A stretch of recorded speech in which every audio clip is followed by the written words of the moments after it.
Primeira rádio ônibus do Brasil do mundo, enfim, para estar aqui, para conhecer ele que já é uma realidade. Aliás, os veículos elétricos, os ônibus, os caminhões, os pesados elétricos já são um futuro que a gente já está vivenciando, é presente. Adalberto Maluf, seja bem-vindo mais uma vez ao microfone da Rádio Ônibus. Henrique, o privilégio é meu, né? Sempre bom estar com você aí, falando um pouco sobre os ônibus fretados, aí os ônibus elétricos e tal. Olha, eu me lembro que uma das eventos, das feiras, você chegou a anunciar que seria possível ainda no Brasil a gente ver de perto um ônibus tipo rodoviário 100% elétrico, fretamento. E não é que essa realidade chegou e está aqui do nosso lado, funciona e é uma oportunidade para grandes negócios? Não, com certeza.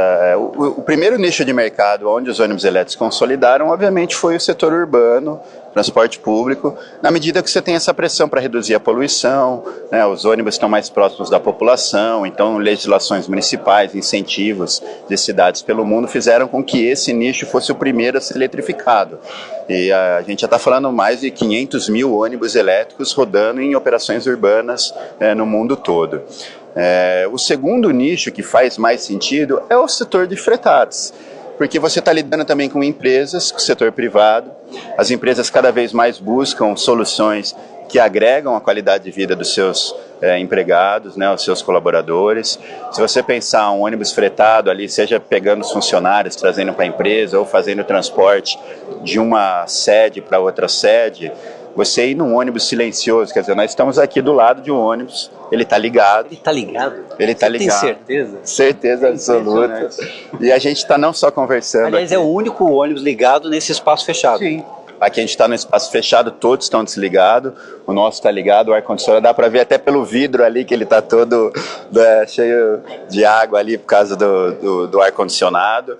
Então ele tem esse benefício, porque os funcionários, à medida que eles vão para o trabalho ou estão voltando, né, ele pode descansar com mais tranquilidade, ou ele pode estudar, ele pode ir lendo, né? É uma diferença muito grande você estar num ônibus silencioso. Você deve ter acompanhado, a gente lançou agora os 10 caminhões de lixo elétricos lá do Rio de Janeiro, e a gente pôs com os 10 caminhões ligados, né, na presença do prefeito do Rio de Janeiro, a gente pôs lá uma moça tocando violino e tal, cantando Garota de Ipanema, todas as músicas do Rio, e a gente conversando, uma coisa incrível, né? A gente, obviamente, em São Paulo a gente vai ter aí alguns lançamentos, algumas frotas nessas próximas semanas também, e isso fica muito claro, você tem lá 10 ônibus elétricos ligados e não tem barulho. Então, o ônibus elétrico, ele não é só uma solução para estabilizar os custos, para reduzir a emissão de poluentes, ele também reduz o ruído. O ruído é um grande problema de saúde pública, né? A cidade de São Paulo tem um ranking lá, que eu vi uma pesquisa da Universidade de São Paulo, que a cidade de São Paulo é a segunda cidade com maior incidência de doenças mentais ou associadas à depressão e disfunções mentais. E cada vez mais existe uma correlação entre ruído, exposição ao ruído e o desenvolvimento de distúrbios mentais. Então a gente vê essa correlação cada vez mais nítida na academia, mas a gente ainda não tem certeza, não tem grandes estudos, não tem como comprovar isso. Mas uma coisa é fato, ruído prejudica a qualidade de vida das pessoas, né? Então, cada vez mais a gente vai ver empresas querendo ofertar isso para os seus colaboradores, né? De ter um transporte mais harmonioso, um transporte não só limpo, mas também silencioso. E depois a gente vai para a aplicação, que é uma aplicação genuína dele, que são os rodoviários. A gente já tem hoje na China, na França, agora recentemente começou uma operação no Peru, que é a primeira da América Latina, na Califórnia também já tem algumas. O fretamento, a autonomia deles são de quantos quilômetros? Hoje, esse modelo de fretamento ele vai fazer algo entre 350 e 400 quilômetros. Né? Curto para poder... Então, para o fretamento, né, ali no dia a dia a gente tem clientes ali entre 150, 200, 300, então acho que é bem tranquilo. O rodoviário, né, o intermunicipal, a gente está começando com alguns nichos, temos aí pedidos e conversas com clientes, que basicamente é algo entre operações de 100 km, 150 km, né, alguns aqui em São Paulo, em outros estados. Então, como ele faz várias viagens por dia, isso é um benefício para a gente, porque a gente vai rodar 600, 800 km por dia, fazendo algumas recargas, né, recargas rápidas. Em 30 minutos de recarga você faz 80%. É possível? 30 minutos de recarga, continuar a viagem ou continuar a volta do ônibus? Sim, então hoje na média a gente está pensando que a cada 30 minutos de recarga você vai ter 300 quilômetros. Então isso vai ser possível fazer alguns nichos de mercado, porque o ônibus elétrico ele chega a economizar 60% a 80%, na média 70% do custo operacional. Então se você rodar cerca de 200 km por dia, a conta fecha. A economia de diesel praticamente paga esse custo extra da bateria. Então se pensar que se a gente rodar 500, 800 por dia, a conta fecha. Você vê, por exemplo, as vans, né, os nossos furgões elétricos. O nosso primeiro cliente no Brasil foi a Eco Rodovias. Eles compraram 10 naquela época, porque eles rodavam 500, 600 km por dia fazendo vistoria, né, imigrantes, né, na Carvalho Pinto. Depois a gente expandiu para mais 30 entre clientes, e agora, como noticiado pela imprensa, a gente vendeu mais 150. Então até o final do ano a gente vai ter 180 furgões elétricos rodando no Brasil. Então no fretado também a gente vai ver isso. Fechamos alguns contratos já, a gente ainda não pode abrir os nomes, mas no começo do ano que vem a gente vai ver. Estamos agora aqui saindo da feira, esse ônibus vai para alguns procedimentos finais de homologação. Nossa expectativa é que até o final do ano todo o processo de homologação esteja entregue no Denatran. Então algo como março do ano que vem, aí março, abril do ano que vem, a gente espera que o ônibus já esteja homologado e pronto. A gente vai ter essas primeiras entregas e vocês vão ver que essa primeira entrega vão ser para empresas líderes que estão pensando em melhorar a qualidade de vida dos seus colaboradores. Então, não só aquele fretamento que busca o cliente, o colaborador para trazer para a empresa, mas também entre sedes das empresas, né? Então, esses primeiros nichos de mercado devem se consolidar. Cada vez mais as empresas também têm metas de reduzir a poluição, de melhorar a qualidade de vida dos seus colaboradores, né? Oferecer uma solução um pouco mais integrada, seja porque isso é bom para a imagem da empresa, seja porque isso faz sentido do ponto de vista econômico. E à medida com que a gente consiga superar esses gargalos da infraestrutura de recarga pelo país, né, inicialmente a gente vai fazer aqui do interior de São Paulo para a capital, depois nichos entre São Paulo, Rio de Janeiro, né, São José dos Campos, hoje é uma cidade que já tem uma infraestrutura de recarga importante. Depois provavelmente vai para o corredor Belo Horizonte, o corredor Curitiba, mas à medida com que a infraestrutura de recarga saia do papel, a gente vai poder ir do Iapoque ao Chuí, né? Existe um nicho de mercado que ainda não está sendo muito bem explorado, que a nova resolução da ANEEL, né, do ano passado, que permite infraestrutura de recarga vender energia para a mobilidade, isso abriu um leque incrível. Então, hoje, se você está na sua casa, você é um cliente cativo, né? Você não tem como sair da distribuidora, a não ser que você seja um cliente que consuma bastante, aí você pode ir para o Mercado Livre, né? Então, já no setor automotivo não existe essa regulamentação, você não é obrigado a comprar energia da distribuidora. A ANEEL criou essa figura do agente comercializador de energia, que ele pode comprar energia no Mercado Livre, de eólica, por exemplo, ou de energia solar, e te vender um pouco mais barato do que a distribuidora vende. Então vai se criar um nicho de mercado onde esses grandes postos, que são pontos de passagem onde o rodoviário para lá durante meia hora para as pessoas comerem e irem no banheiro, esse cara vai ter na mão um novo mercado que vai se abrir, que é ele gerar a própria energia, ele pôr uma usina solar ali, que vai estar gerando energia o dia inteiro, vai jogando na rede, ficando com crédito ou jogando numa bateria, e depois ele vai consumir essa energia e vender para o cliente. Quer dizer, de alguma maneira hoje, muitos desses postos ele ganha dinheiro vendendo combustível, né? E obviamente esse mercado vai continuar. Esse negócio, essa novidade, essa realidade também abre portas para outros tantos negócios, como você está contando agora. Sim, quer dizer, vão se abrir esses novos negócios, possibilidades de novos investidores. Então, se os acionistas daquele posto, por exemplo, fizerem esse investimento, é um nicho de mercado novo para ele.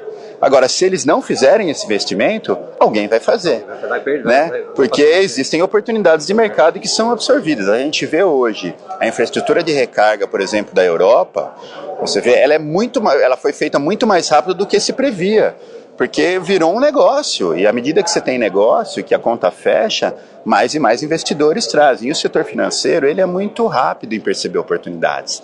Então, a hora que tem...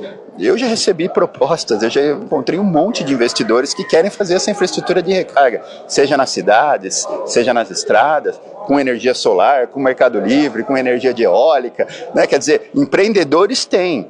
As soluções ainda não saíram do papel porque é o ovo e a galinha, né? Enquanto não tiver ônibus na rua, você não põe a infra, mas está todo mundo pronto. E o setor financeiro, ele é muito rápido em investir nas soluções que fazem sentido do ponto de vista econômico. Então, infraestrutura de recarga com energia limpa, quer dizer, a solução integrada do sol à roda, né, que a gente acredita ser talvez uma das principais tendências do mundo. O mundo inteiro fala hoje, o Fórum Econômico Mundial tem um relatório muito importante da grande transformação do setor elétrico, né, da geração distribuída, a digitalização, a eletrificação, o papel do veículo elétrico no centro dessa nova economia, de veículo autônomo, compartilhado, de uma economia cada vez mais compartilhada e de uma rede elétrica que vai ser descentralizada e digital.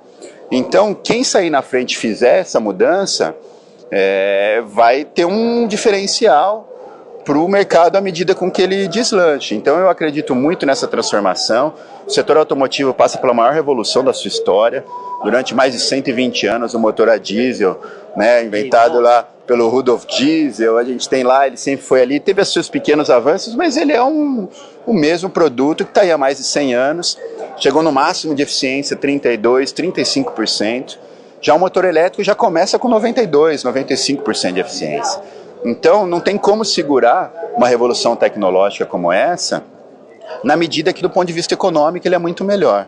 Então o Brasil ainda, você viu algumas distorções, né?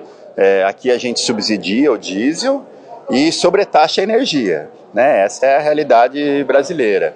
Mas à medida com que essas distorções estão sendo reduzidas, e elas estão sendo reduzidas agora, né, o diesel vai pagar o preço real dele, e a energia cada vez com menos burocracia para você poder gerar a sua própria energia, para você comprar energia no mercado livre. E o Brasil tem essa peculiaridade de ter uma gama de energias renováveis incríveis, né? Hidrelétricas sempre foram o centro da nossa matriz limpa. Só que cada vez mais a água vai ser importante. Então existe uma pressão para reduzir o uso da água para gerar energia e apostar nas novas renováveis. Você pega eólica e solar hoje, já representa mais de 10% da nossa matriz.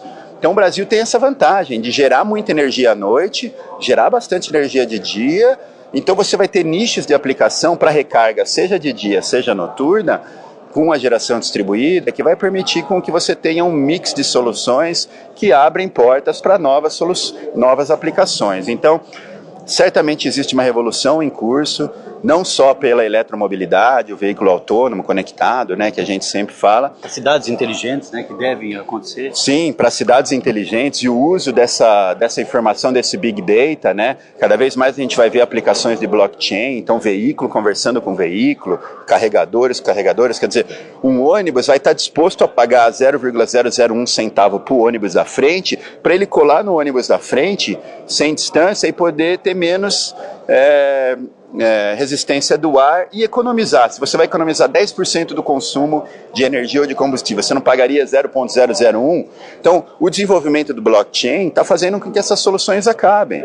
Quer dizer, a gente está vendo algumas soluções de blockchain para trazer. Por exemplo, você pagaria 0,00001 centavo para o carro da frente avisar o seu carro que tem um buraco para você não cair no buraco e desviar? Né? Então são soluções que cada vez mais vão ser realidade para as pessoas. Parece tão futurista, mas não, isso estamos caminhando. Já estão aqui. Nós temos projetos hoje na China de veículos autônomos, de blockchain, máquina conversando com máquina. Hoje, por exemplo, aplicações nossas, dos nossos trens, os monotrilhos na China, pagamento é com reconhecimento facial. Você vem andando ali, reconhece a face e já pagou. Quer dizer, são revoluções que já estão na prática aí. Então o setor automotivo vai passar por uma grande transformação. Eu fico muito feliz de ver que uma parte da indústria está antenada nessas mudanças, porque se a gente ficar muito para trás, a gente corre o risco do nosso parque fabril ficar obsoleto. Não adianta a gente estar produzindo lá uma tecnologia que ninguém mais compra. A gente tem fábrica aqui no Brasil que produz Euro 3, que é proibido vender no mundo inteiro. Vamos ter uma fábrica aqui para ficar vendendo para a Europa, para a África. né? Porque não pode mais vender para a Europa, não pode nem vender aqui na América Latina. Não faz sentido algum para mim, porque a China sempre vai ser mais competitiva para vender esses produtos de baixa qualidade. A gente tem que se especializar e criar tecnologia aqui. Se a gente não fomentar o mercado dos veículos elétricos aqui, não vão ter produtores de autopeças. Os nossos sistemistas não vão dar escala para poder fazer os investimentos para produzir essas autopeças aqui. Para criar tecnologia, criar soluções aqui, os novos aplicativos, as novas tecnologias de gestão de eficiência, de gestão de consumo, que vão fazer com que os veículos sejam mais eficientes. Você vê, por exemplo, o Rota 2030 trouxe uma promessa de fazer investimentos, mas infelizmente por pressão de uma parte da indústria, né, dessa indústria atrasada que a gente tem ainda no Brasil, uma parte dela, né, uma parte da indústria bem avançada. Mas eles conseguiram aprovar no Rota 2030 uma proposta de eficiência energética para pesado que, do meu ponto de vista, é incabível com a realidade mundial. Né? Enquanto a China, a Europa, Estados Unidos, todo mundo tem metas. Em 2030, um caminhão ou um ônibus fabricado na China vai ter que ser 30%, 40% mais eficiente do que em 2010. Então eles estão investindo em tecnologia para essa eficiência. E aqui no Rota 2030, a proposta da Anfávia, né, aprovada aí por uma parte da indústria, que inclusive eu sei de grandes montadoras que foram contra essa proposta, mas eles aprovaram assim, 2018 a 2022 a gente estuda o assunto. De 23 a 27 a gente cria indicadores e adapta os softwares internacionais, né, o Vectro, para o Brasil. Aí 2028 a 2032 a gente cria um programa. Um caminhar de tartaruga. Aí eu te pergunto, Ricky, pensa comigo. A gente está competindo com exportações com a China. Então, um caminhão, um ônibus chinês diesel, em 2030, vai ter que ser 40% mais eficiente. Se o cara não for 40% mais eficiente, ele está fora do mercado. Porque o governo chinês põe uma meta, ele cumpre e ele obriga que todo mundo cumpra. Adalberto Maluf, para a gente encerrar aqui, você que está nos assistindo, está vendo como é importante falar do ônibus, mas que o ônibus tem um contexto além dele próprio, que é economia, educação, tudo isso que o Adalberto falou, aliás, uma verdadeira aula que a gente está tendo aqui, de observação e de chamada de atenção também. Esse produto que a gente está vendo aqui, terá compradores para ele dos próximos meses ou nos próximos anos? Olha, sim, a gente já fechou alguns pequenos contratos, né? Ainda são frotas muito pequenas, que vão ser frotas piloto, mas assim como a gente viu esse processo nos urbanos, né? Assim como a gente viu no resto do mundo, a gente vende as primeiras frotas, depois de 1 ano, 2 anos, eles vão estar testando, todo mundo vê que tem economia, que ele tem maior disponibilidade, que ele é bom do ponto de vista técnico. Obviamente, esses mesmos clientes vão expandir e os outros clientes que não estiverem comprando, eles vão falar, pô, aquele cara está crescendo, está ganhando mercado. Porque cada vez mais as empresas de fretamento, bem, se o meu fornecedor hoje não tem um ônibus elétrico e o outro tem, eu vou trocar de fornecedor e vou para aquele. Olha, mais uma vez uma aula, uma grande alegria sempre conversar contigo, porque são reflexões importantíssimas desse cenário que envolve o ônibus, a estrela da mobilidade, como a gente acabou de dizer. Muito obrigado mais uma vez, Adalberto. Maravilha, é um prazer, espero que todos os ouvintes da Rádio Ônibus possam gostar aqui das novidades. A feira está com muita novidade e certamente a eletrificação vai estar cada vez mais no nosso dia a dia e nessa mudança para um transporte público, para um sistema de mobilidade cada vez mais sustentável, justo e de boa qualidade para a população.